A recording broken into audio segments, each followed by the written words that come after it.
Quand Dieu nous a fait, bien aimés, on a la capacité de le louer et de l'adorer à tout instant. Ce n'est pas seulement dans l'église. C'est vrai que dans l'église, c'est le moment favorable de dire que ton nom soit loué, ton nom soit loué. Ce matin, je n'ai pas arrêté de dire que ton nom soit loué, que ton nom soit béni. Voulons offrir encore une fois, avec nous devons, si c'est possible, la louange qui réellement soit dans nos cœurs pour Dieu. Nous voulons témoigner notre Dieu que nous l'aimons réellement.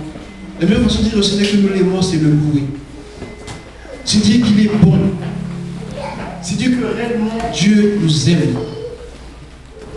Offrir sa louange à l'Éternel, c'est le sacrifice que Dieu attend de son peuple. Parce qu'aussi, il n'y aura que la louange et l'adoration. Il n'y aura pas autre chose, il n'y aura pas la parole. On louera l'Éternel, on bénira l'Éternel. On dira, oh Dieu, ma louange est pour toi. Pour l'éternité, je louerai ton nom. Et tant que je vivrai, j'exalterai ton nom. Car il est puissant, notre Dieu. Alléluia.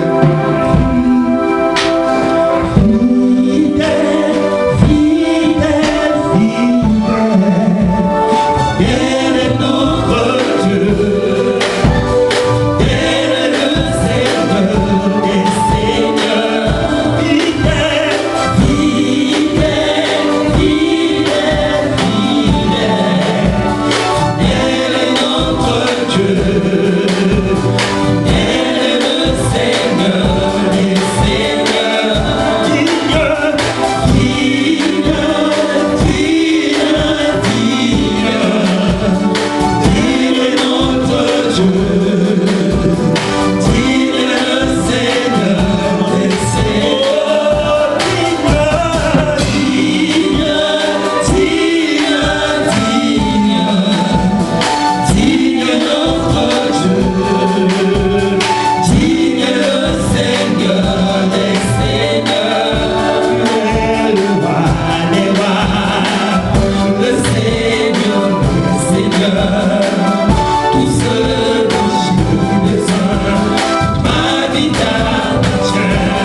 Alléluia. Amen. Amen. Amen. On peut s'asseoir. Ça va, maman?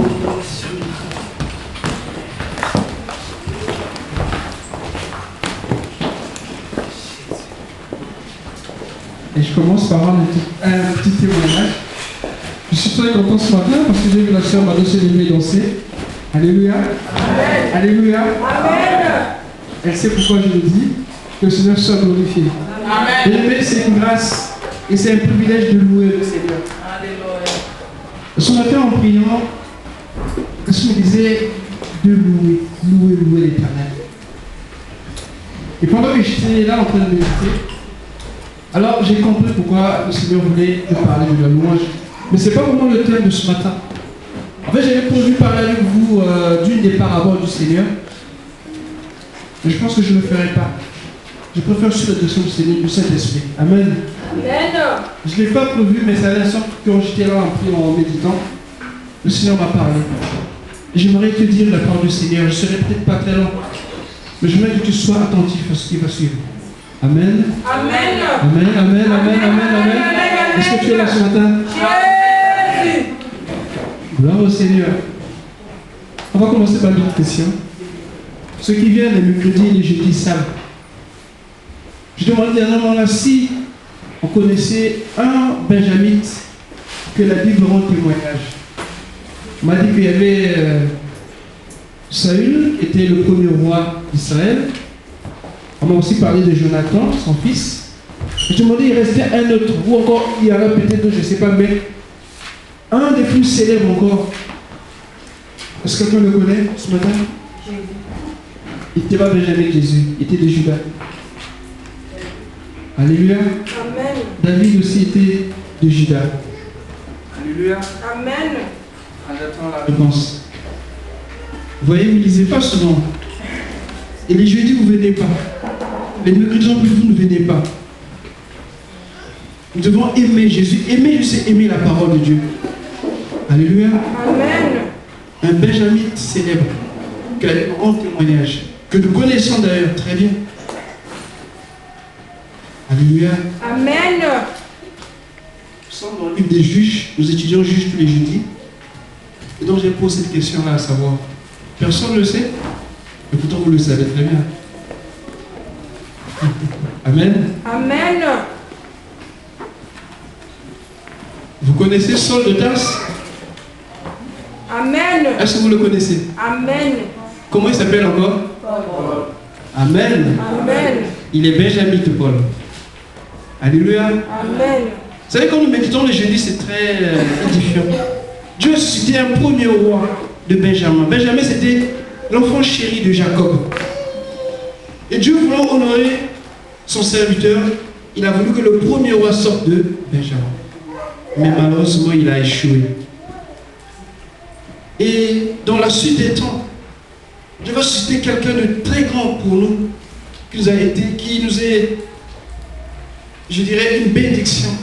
Parce que c'est par lui que nous avons la compréhension de l'évangile. C'est Paul. Il est aussi benjamite. Alléluia. Amen. Mais Dieu, quand il est avec toi, il ne t'oublie pas. Quand tu es là, tu tisses une alliance avec le Seigneur. Et un jour, Dieu pourra être ton enfant pour l'élever. C'est important dans la présence du Seigneur bien-aimé, c'est très important. Tu ne viens pas en vain. Mais en venant dans la présence du Seigneur, tu es en train de préparer ta génération, la génération future. Ça peut être un de tes enfants ou une de tes filles, qui sait. Mais Dieu se souviendra toujours. La Bible dit qu'il garde son nom jusqu'à 1000 générations pour ceux qui craignent son nom. Amen. C'est pas en vain que tu viens le jeudi. Mais je t'exhorte à te lever. Ne t'affaiblis pas. Alléluia. Amen. Dieu, c'est un Dieu d'alliance. Amen. Amen. Que Dieu vous bénisse. Donc voilà pourquoi je voulais vous le dire aujourd'hui. J'espère que tu seras là jeudi prochain. Amen. Amen. Donc, je voulais lire un passage dans Josué 6. Nous le connaissons. La Bible dit ceci, Josué chapitre 6. Jéricho était fermé et barricadé devant les enfants d'Israël. Personne ne sortait et personne n'entrait. L'archéologie démontre que cette ville a réellement existé. Et l'emplacement de cette ville a été bien déterminé. Et on a pu retrouver les vestiges de Jéricho. Et comment cette ville était réellement barricadée et fermée. C'est qu'à l'intérieur et à l'extérieur, il y avait 2 murailles.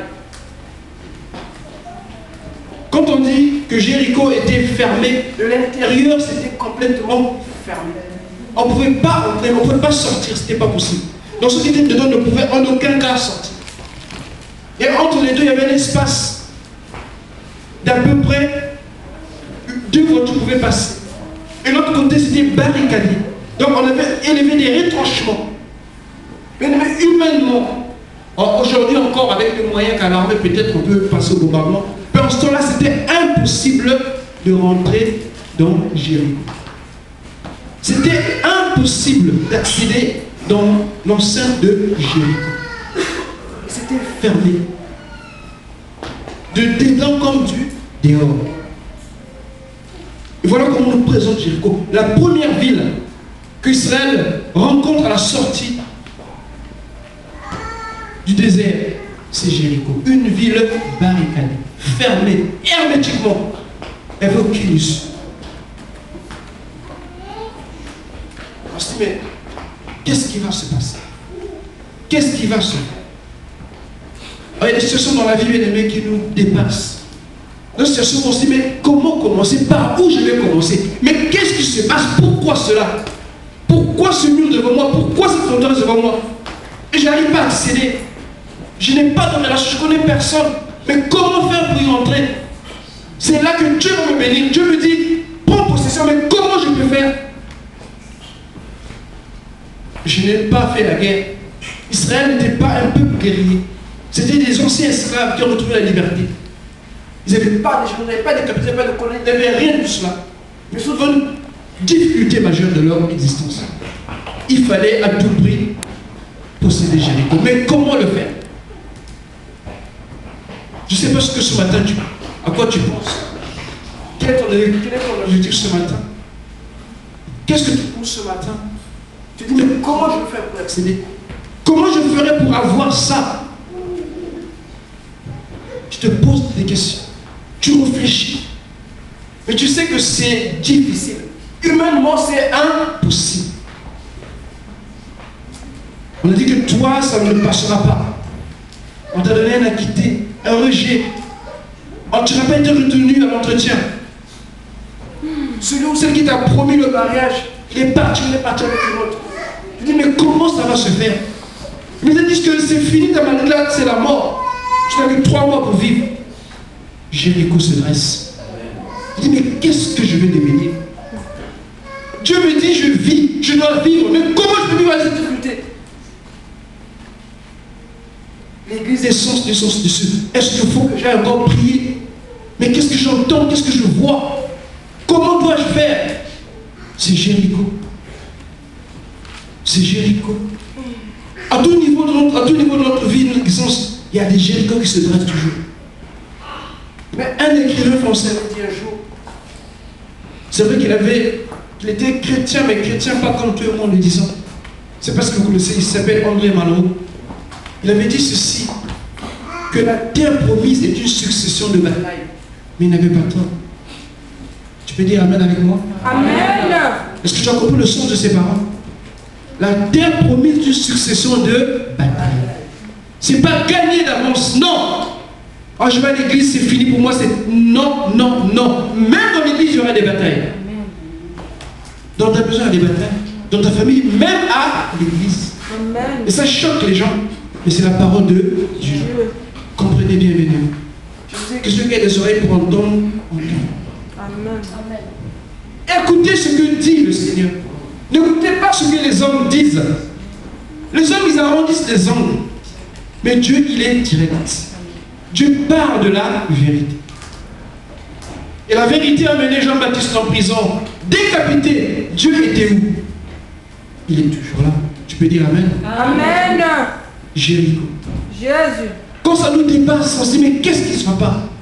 Mais comment ça va se faire? Il était là, Josué. Il voit Jéricho, il dit, mais je ne pourrai pas. C'est pas possible, c'est trop fort. Je n'ai pas d'armée, je n'ai pas d'équipement possible, je ne prie pas assez, je n'ai pas une vie de prière. Mais comment ça va se faire? Le pasteur n'est pas là, les anciens ne sont pas là. Qu'est-ce qui va se faire? Alléluia. Amen. Alléluia. Amen. Et Jésus était perplexe. Il ne savait pas comment faire. Mais retournons en arrière. Mais nous voyons qu'il y a eu 3 choses. Dieu avait demandé à Josué la circoncision. Il fallait rouler le pauvre, la honte d'Égypte. C'est Gilgal. Ils avaient fait un combat à Gilgal. Dieu dit ôtez le souvenir d'Égypte. Ceux qui étaient sortis après, ils n'avaient pas circoncis les enfants, ils avaient oublié. Ce qu'on appelle la honte de l'Égypte. Nous avons l'habitude que nous avons dans le monde, et quand nous le Seigneur, nous avons vouloir les conserver. Dieu dit ôtez ces choses. Ne pensez pas comme le monde pense. Alléluia. Amen. Le monde pense d'une manière, nous pensons aussi d'une autre manière. Ce n'est pas possible. Tu dis, ôte le pauvre d'Égypte, circoncisez-vous. Ça parle de la nouvelle naissance. Des cœurs nouveaux. Et Dieu ne s'arrête pas là. Josué continue. Il célèbre la Pâque. Depuis qu'ils étaient sortis d'Égypte, ils n'avaient jamais célébré la Pâque. Et c'est là, à l'entrée de la terre promise, qu'ils vont célébrer la Pâque, la première Pâque. Ils célèbrent la Pâque. C'est pour ça que si nous célébrons aussi la Pâque, alléluia. Amen. Ceux qui sont baptisés par immersion, on suppose, c'est vrai que ça peut prendre du temps, parce que la conversion, ce n'est pas aussitôt. Ça peut être un processus. Mais nous le prenons par la foi. Quand nous acceptons Christ, nous sommes une nouvelle créature. Et nous passons à la Sainte Seine. Et donc Josué emmène la Sainte Seine dans le désert. Ils célèbrent la Pâque. Ce que leurs parents avaient négligé. Parfois, nous négligeons de Dieu, nous voulons prendre des choses à notre mesure. Nous oublions les bases. La repentance, la confession. Nous passons direct. Mais est-ce que tu t'es regardé? Est-ce que tu as bien vu ta vie toi-même avant de voir la paille qui est chez l'autre? Dieu rappelle à Jésus ces choses. Et Jésus célèbre la Pâque. Et une fois qu'il le fait, la manne cesse. La manne s'arrête. Il n'y a plus de manne. Ce n'est plus facile. Ce n'est plus le matin à ramasser la manne. Non. Les choses dures vont commencer maintenant. Quand on vient au Seigneur, on est content. Oh, c'est beau. Oh, l'amour. Oh, les frères. Oh, les sœurs. Oui, c'est du choix, on l'a.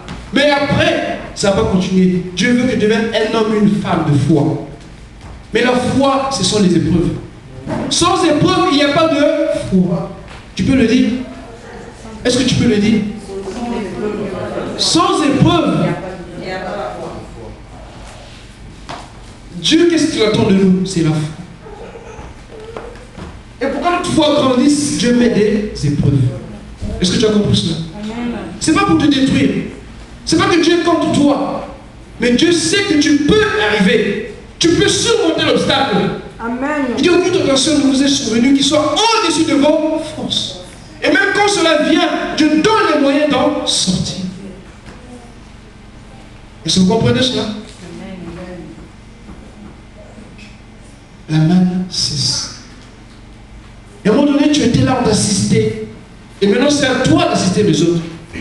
Ça doit te lever maintenant pour les autres. Tu comprends maintenant que les choses doivent changer.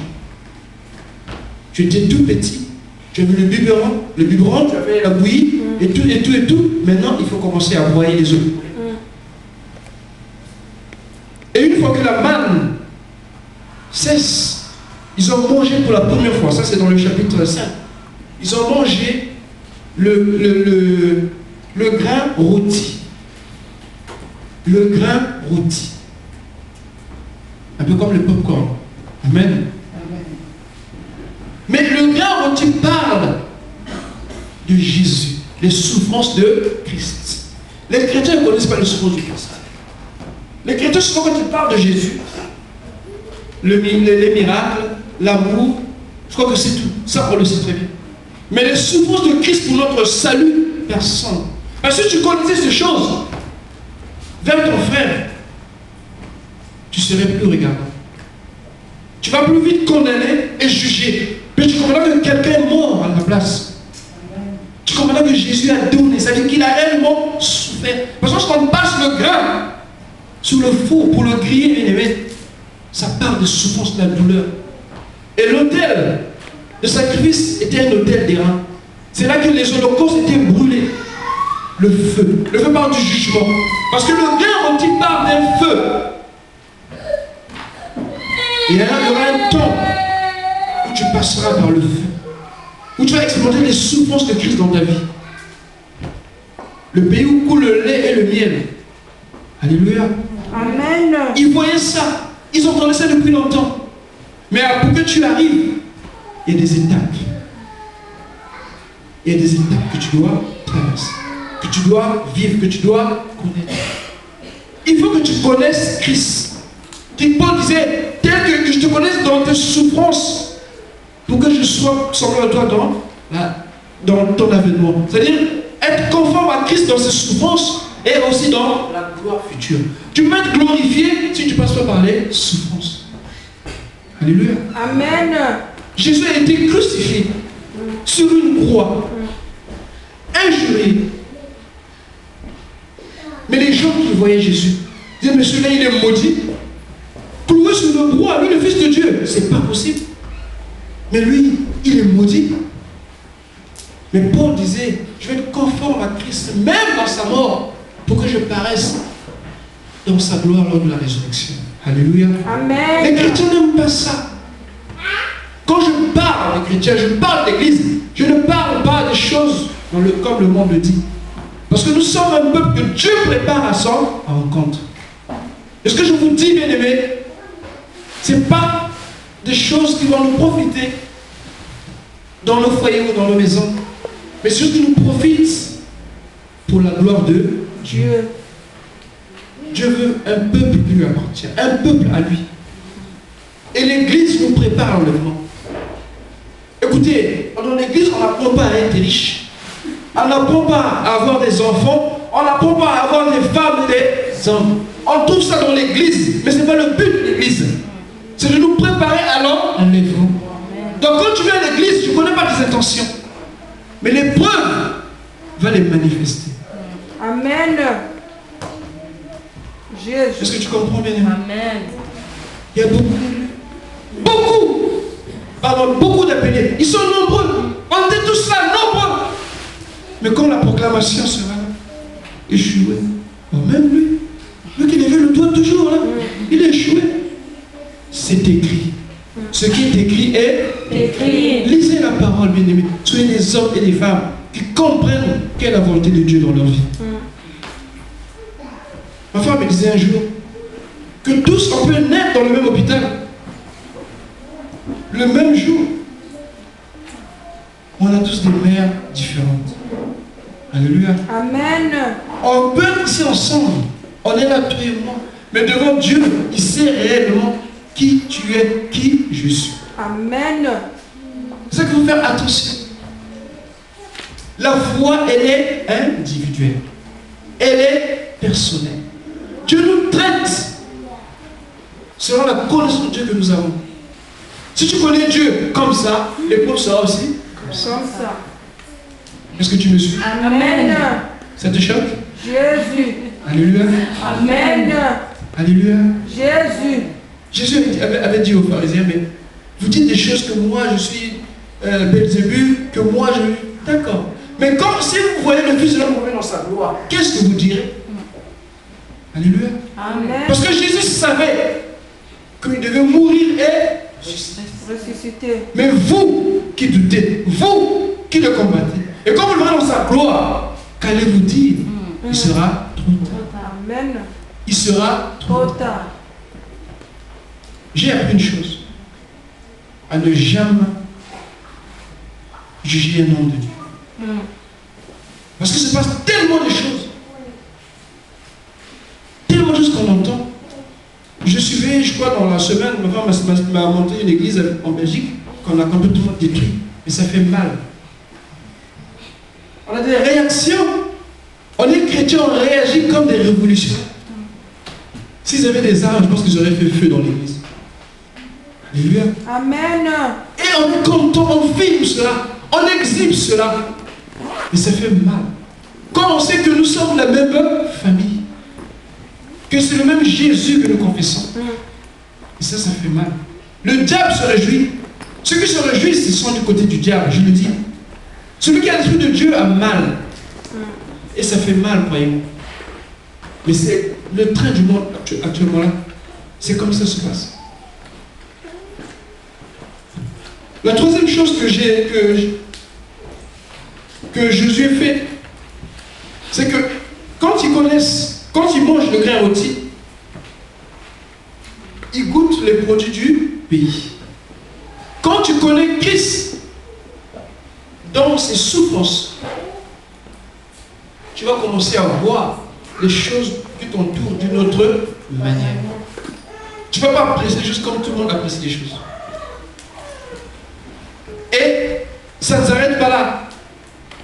Il te faut maintenant conquérir ces choses. C'est pour cela que les enfants de Dieu, ils ont du mal quand Dieu les bénit abondamment.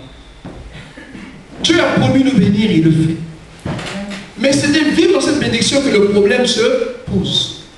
Le chrétien, quand il est dans la dèche, alléluia. Amen. Chaque jour, c'est bien. L'église est fermée. Chaque jour, c'est bien. Mais dès qu'il commence à avoir des choses qui commencent à prendre là, c'est la montre. Ah, ils mettent longtemps. J'ai un rendez-vous. Eh bien, il faut que je parte. Prier, ça devient comme si c'était vraiment une corvée. Dieu voulait leur apprendre que vous allez hériter ces choses. Mais il faut savoir les gérer. C'est important, bien aimé, de comprendre que quand Dieu nous bénit, ce n'est pas pour nous perdre. Au contraire, le lait et le miel étaient à disposition. Mais Dieu ne voulait pas leur donner ça comme ça. Il faut d'abord qu'ils comprennent. Donc quand vous allez prendre ces choses, faites attention. Ça peut devenir un piège pour vous. Et la réalité, c'est que Jéricho était devant eux.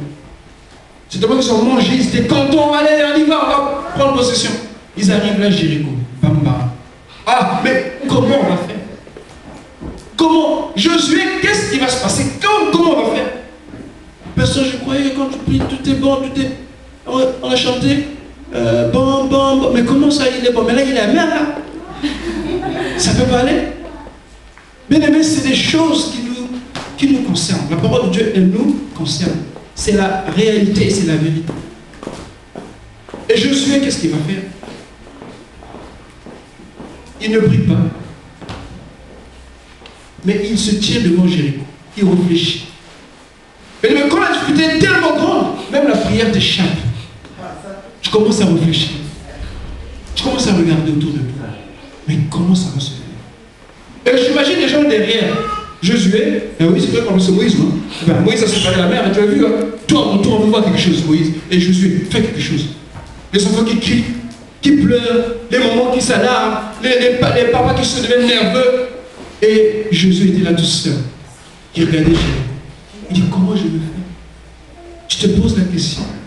Bien aimé, toi, tu es Josué ce matin. Tu dis, mais comment je vais faire devant cette situation? Qu'est-ce qui va arriver? Est-ce que je pourrais? Est-ce que je peux affronter cette situation? Tu te poses des questions. Tu vois que le temps t'est compté maintenant. Tu attends, ça ne vient pas. Tu espères, ça ne vient pas. Partout on ferme, partout c'est fermé. Tu dis, mais qu'est-ce qui se passe? Même l'église, il n'y a pas de paix. Mais qu'est-ce qui se passe? La famille non plus. Mais c'est quoi le problème? Tu as oublié Jésus. Que tu as reçu Jésus. Que tu as oublié que tu passais par la Sainte Seine. Tu as oublié que tu n'es plus du monde. Tu as oublié ces choses parce que le problème qui te regarde, il occupe toute ta pensée. Il occupe tout ce que tu représentes. Et tu es là. Tu dis, mais qu'est-ce qui va? On va me prendre ou pas? Ça va marcher ou ça ne marchera pas? Je veux aller ou je n'irai pas? On m'appelle. Toutes ces choses-là, tu penses. Ça vient de ta tête, ça sort par là, ça rentre par ici. Tu sais pourquoi faire. Parce que Jéricho est là, il se dresse devant toi, il te défie. Il dit, je suis là. Qu'est-ce que tu vas faire? Qu'est-ce que tu comptes faire? Vous savez, les gens qui étaient sur la muraille, ils se moquaient de Jésus. Il dit, tu ne peux pas rentrer, même les porteurs vont te repousser. Alléluia. Amen. Parce que c'était sûr d'eux. Je lisais sur la famille d'Hérode comment l'inceste était rentré dans cette famille. L'homme qui épouse ta nièce et le neveu qui épouse sa tante. Oh, mais c'est incroyable. C'est vrai qu'il y a certaines familles où ces choses-là sont tellement dedans qu'on a du mal à s'en sortir. On fait un effort, mais ça nous rattrape. Parce que c'est des liens qui sont là. Des liens de sang et de sang sont là. Ils nous réclament même. Tu dis, mais pourquoi ça m'arrive? Pourquoi ces choses? Et parce que c'est Jéricho, bien aimé. Parce que c'est barricadé de l'intérieur et de l'extérieur. Tu ne peux pas rentrer ni sortir. Tu es pris. Tu dis, mais comment je vais sortir? Paul disait, qui me délivrerait de ce corps de mort? On se pose la question devant Jéricho. Tu dis, mais comment je vais faire? Qu'est-ce qui va arriver? Jéricho est bien là. Et tu te poses la question ce matin, par rapport à la situation dans laquelle tu vis, je ne sais pas. Tu dis, est-ce que ça va? Est-ce que ça va marcher? Tu as peur. Je te dis, ne crains pas. Sache une chose. Que Dieu ait dans la bouche de la louange. Que cette louange ne s'éteigne jamais. Amen. Parce que la louange est la dernière arme du chrétien quand tout va mal. Amen. C'est l'ultime défense et attaque du chrétien. Amen. David disait, quand je suis encerclé d'une troupe méchante, je dis, loué soit l'Éternel, je suis délivré de mes ennemis. Amen. Jésus. Il y a un roi de Juda, j'ai oublié son nom. Il était monté avec Akab pour faire la guerre. Et on l'a pris en chasse. Et lorsqu'on a tiré sur lui, il a crié devant l'Éternel. Les amis ont su que non, ce n'était pas le roi d'Israël. Il l'a laissé. Amen. Dieu l'avait épargné. Que quand tu dis loué soit l'Éternel, bien aimé, il y a une puissance qui débloque. Amen. Et ce matin, j'ai fait l'expérience. Quand j'ai commencé à prier pour la parole, le Seigneur m'a dit, loue, je suis belle. Je ne voyais pas, je ne comprenais pas trop. Vous savez, parfois ça arrive. Hein. Dans le coup, tu ne comprends pas. Amen. Amen. Et tu insistes. Seigneur, donne. Encore. Mais n'empêche que Dieu va te le rappeler. Et au moment où il faut te rappeler, tu comprendras, ah, c'était ça ce qu'il voulait me dire. Amen. Alléluia. Amen. Et j'ai compris pourquoi Dieu m'a parlé ce matin sur ça. Il dit que la louange de ta bouche soit pour Dieu. Amen. Et que la louange de ta bouche soit pour le Seigneur. Seigneur. Ferme ta bouche. Ne parle pas pour rien dire, ça ne sert à rien. Ouvre ta bouche pour louer l'Éternel. Amen. Oh, ça, je te bénis parce que je sais que tu agis. Amen. Même si c'est Jéricho, je sais que tu es là. Jésus. Même si on vient, on a l'impression que tout est vide. Dieu est là. Amen. C'est Géasi qui avait un problème. Il n'était pas relevé les Géasi. Il avait tellement peur. Il s'est dit, écoute, tu te tracasses pour rien, tu t'inquiètes pour rien. Seigneur, ouvre les yeux de Géasi. Il a vu une armée nombreuse. Il dit, ah, tous ces gens avec nous. Il dit, oui, ceux qui sont avec nous, ils sont plus que ceux qui sont là dans le monde que tu vois. Et il était rassuré. Si Dieu veut nous ouvrir les yeux, voir que nous ne sommes pas seuls. Il est là, le roi des rois. Amen. Est-ce que tu peux l'acclamer? Jésus. Il est là, le roi des rois. Parce que nous servons Jésus. C'est Jésus qui est glorifié en ces lieux. C'est Jésus-Christ de Nazareth. Jésus. Le Fils du Très-Haut, le Fils de Dieu. Amen. J'aime Jésus. Amen. J'aime Jésus. Et je vous aime. Amen. Dieu vous bénisse. Jésus. Alors, à ce moment-là, où Josué était perdu, il ne savait plus quoi faire. Écoutez ce qui va suivre. Et ce que j'aime bien, on va descendre ensemble. Nous partons dans le chapitre 5, juste à côté. On dit, le verset 13, comme Josué était près de Jéricho, il leva les yeux et regarda. Vous voyez ce qu'il fait? Il était près de Jéricho. Il regardait la difficulté, il regardait Jéricho, il voyait le problème devant lui. Il dit, mais comment ça va se faire? Qu'est-ce qui va arriver? Je n'ai pas de bons soldats. Je n'ai pas des ingénieurs. Mais comment vaincre cette ville?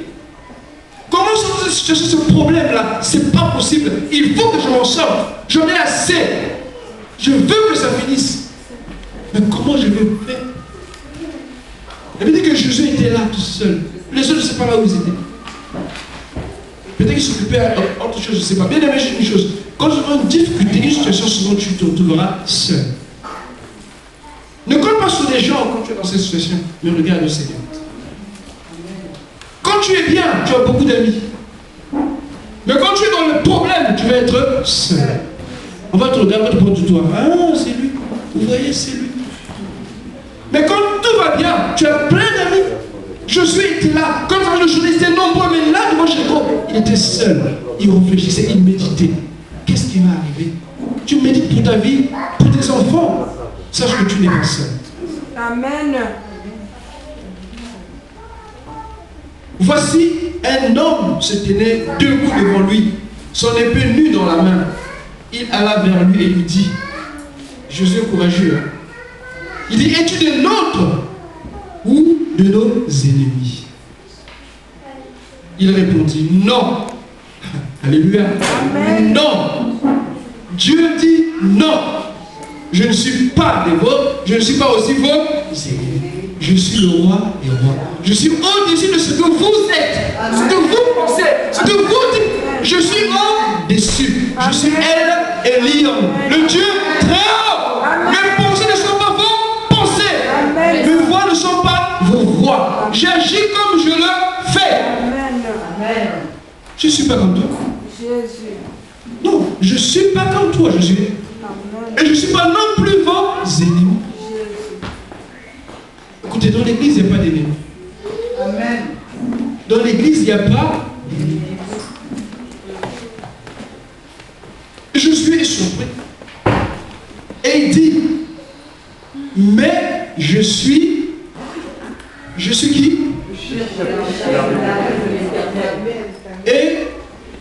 Et quoi? J'arrive. C'est maintenant, mes amis. C'est maintenant que l'Éternel arrive. Le chef de l'armée de l'Éternel arrive maintenant. Qui est devant une situation compliquée? Qui est devant une situation difficile? Alors j'aimerais que tu réalises ces mots, mes amis. Qui est devant une situation compliquée, difficile? Tu ne sais pas qu'est-ce que tu dois faire. Tu ne sais pas qu'est-ce que tu dois faire. Tu es tourmenté, tu es angoissé. Tu es effrayé, tu as peur. Tu ne sais pas quoi faire. Je te dis qu'il arrive maintenant. Jésus arrive maintenant. Il est là maintenant pour toi. Et ce qu'il dit à Josué, il ne lui dit pas que non, fais ceci, fais cela, tu vas attaquer par derrière, par devant. Non. Loue l'Éternel. Amen. Loue l'Éternel. Loue l'Éternel. Mais j'ai tel problème, mais j'ai telle difficulté, mais loue l'Éternel. Comme tu peux le faire, alors mets les choses devant toi. Alléluia. Amen. Bien aimé, écoute. Quel que soit le problème, Dieu dit, je descends maintenant, je viens maintenant. Amen. Laisse Dieu faire les choses. Amen. Laisse le Seigneur faire les choses. Ne conteste, ne discute, fais comme qu'il me soit fait cela. Parce qu'il est là, il vient maintenant. Le Seigneur vient maintenant. Tous ceux qui ont des situations difficiles, compliquées, ils ne savent plus quoi faire, quoi dire, que penser, c'est le moment. Amen. Dis Seigneur, je suis là. Amen. Seigneur, je suis là. Amen. Bien-aimé, je veux que tu confesses cela de ton cœur. Je vais t'inviter à te lever. Réalise cette position que Jésus avait. Et regarde devant toi, Jéricho. Je ne connais pas ton Jéricho. Mais j'aimerais que tu crois et que tu l'acceptes, que c'est maintenant. Il dit, j'arrive maintenant. Je viens maintenant. Pourquoi pas hier, pourquoi pas demain? Mais c'est maintenant. Accepte cela simplement. Je te ai dit, mais pourquoi tu es venu hier? Mais non. Dieu fait toutes choses belles ensemble. Le temps lui appartient. partie. Amen. Alors si tu es là, Je... avant qu'on puisse prier, je te prie de te lever. Toi qui as une situation difficile, toi qui es devant Jéricho, c'est Dieu qui va donner la stratégie à suivre. C'est Dieu qui va te guider par cette bataille. Ce n'est pas ta bataille, ce n'est pas de l'envergure, tu ne pourras pas. Tu n'as aucun moyen, ce n'est pas possible. On nous a dit ce matin, ce n'est ni par la force ni par la puissance, mais c'est par mon esprit. Ces choses se font par l'esprit du Seigneur. C'est maintenant, aujourd'hui, c'est maintenant, maintenant. Et tu vas confesser des paroles de foi. Que ce soit la maladie, que ce soit, comme on parlait du mariage, du chômage, que ce soit des papiers, que ça, tout ce qui se dresse devant toi. Dieu dit, je viens maintenant. Et que tu prennes ça par la foi. Je viens maintenant.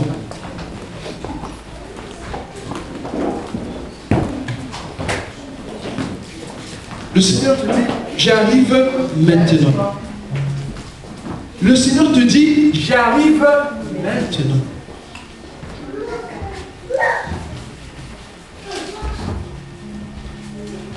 Nous voulons faire une chose ce matin.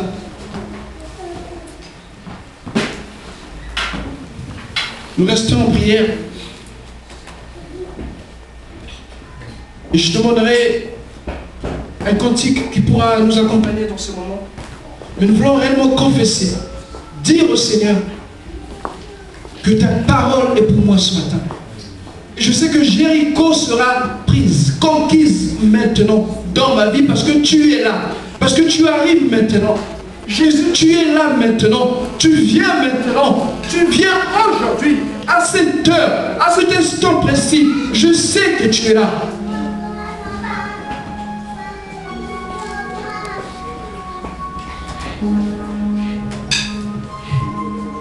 Rien n'est trop grand pour le Seigneur. Peu importe ce que les hommes ont dit de ta vie. Peu importe le jugement, les condamnations. Ils ont dit que tu vas échouer, que tu ne réussiras pas.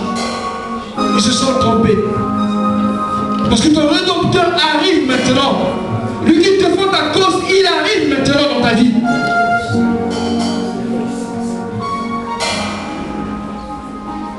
Oui, tu le confesses. Tu le parles. Parle à toi-même. Parle à toi-même, bien-aimé. Entends ce que tu dis.